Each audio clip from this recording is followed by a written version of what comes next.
काँग्रेसचे प्रदेश अध्यक्ष हर्षवर्धन दादा आपल्यासोबत आहेत. दादा, सध्या विधान परिषदेची निवडणूक सुरू आहे. यवतमाळचे जे उमेदवार आहेत साहेबराव कांबळे यांनी संख्याबळ जुळत नसल्याचं कारण देत माघार घेतली निवडणुकीतून. त्यांनी हा पक्षाचा केलेला विश्वासघात आहे. वास्तविक पाहता साहेबराव यांचे विधानसभेचे उमरेडे या ठिकाणून ते उमेदवार होते आणि अत्यंत आत्मविश्वासाने ते या निवडणुकीला सामोरे जाणार असा त्यांचा निर्धार होता. मात्र हा त्यांच्यावर आलेला जो दबाव आहे हा आर्थिक स्वरूपाचाही दबाव आहे आणि अधिकारी वर्गाला मोठ्या प्रमाणावर या कामाला सरकारनं कुठेतरी जोडलेलं आहे. त्यामुळे त्यांचा अशा पद्धतीचा विड्रॉल आणि त्यांनी सत्ताधाऱ्यांनी जी घेतलेली जी भूमिका आहे ही लोकशाहीला काळेमा फासणारी आहे.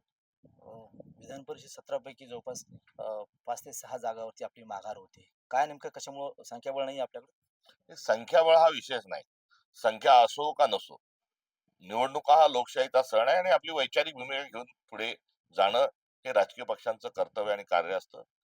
भारतीय जनता पक्षाच्या विरोधात आम्ही आहोत आणि करिता आम्ही आमची वैचारिक भूमिका घेऊन पुढे जात असताना या निवडणुका अनपोज करण्याच्या अनुषंगानं ज्या महानगरपालिका, नगरपालिका आणि जिल्हा परिषद मध्ये जो पैसा फेक तमाशा देख नावाचा जो घाट घातला गेला होता त्याचीच पुनरावृत्ती यावेळेस या ठिकाणी आली आणि कोणाचाही विश्वास बसणार नाही.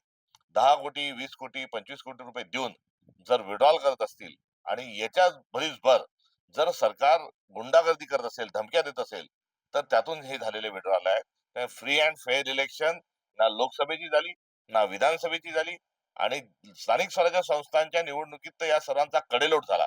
त्याचाच हा अंतिम अध्याय या निमित्तानं पाहायला मिळतोय.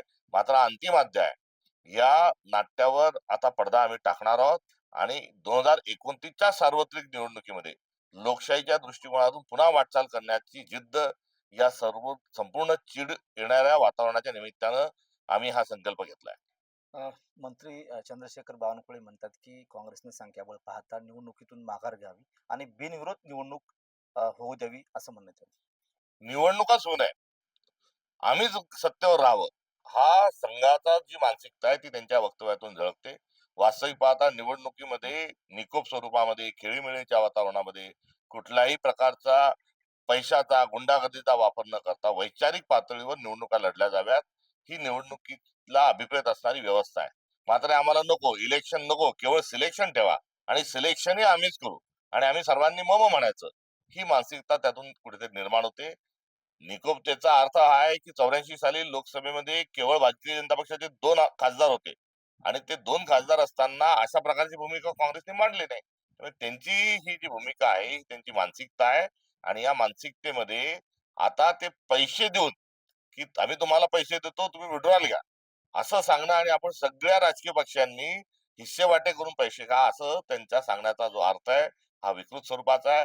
हम आम में सब नंगे असं म्हणून जो बेशरमपणा या वक्तव्यातून झळकतो त्याची मी तीव्र शब्दामध्ये त्याच्यावर आक्षेप घेतो आणि त्याची निंदा करतो. म्हणजे आपल्या उमेदवारांना जे माघार घ्यायला लावतायत म्हणजे सत्ताधारी पक्ष, कुठेतरी दबाव आहे त्यांच्यावरती. आमिष आहे, दबाव आहे. आमिषामध्ये मोठ्या मोठ्या रकमा आहेत, त्या लवकरच समोर आल्याशिवाय राहणार नाही. कार्यकर्ते जे आहेत ते फार आक्रमक झालेले आहेत. ते या विड्रॉल घेतलेल्या लोकांच्या घरावर जात आहेत आणि त्यातून जी माहिती ठिकठिकाणून जी येते ती मोठी रक्कम, मोठे ठेके आणि मोठा धाक दपट या निमित्ताने केलेले किडनॅपिंग सारखे प्रकार केलेले आहेत.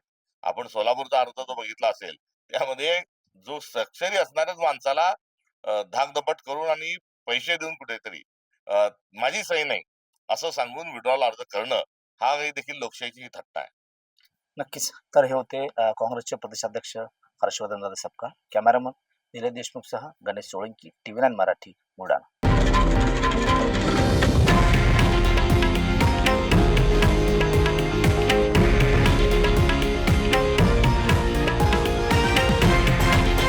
हे आहे देशातील नंबर 1 न्यूज नेटवर्क आणि आपण पाहत आहात TV9 मराठी, एकमेव.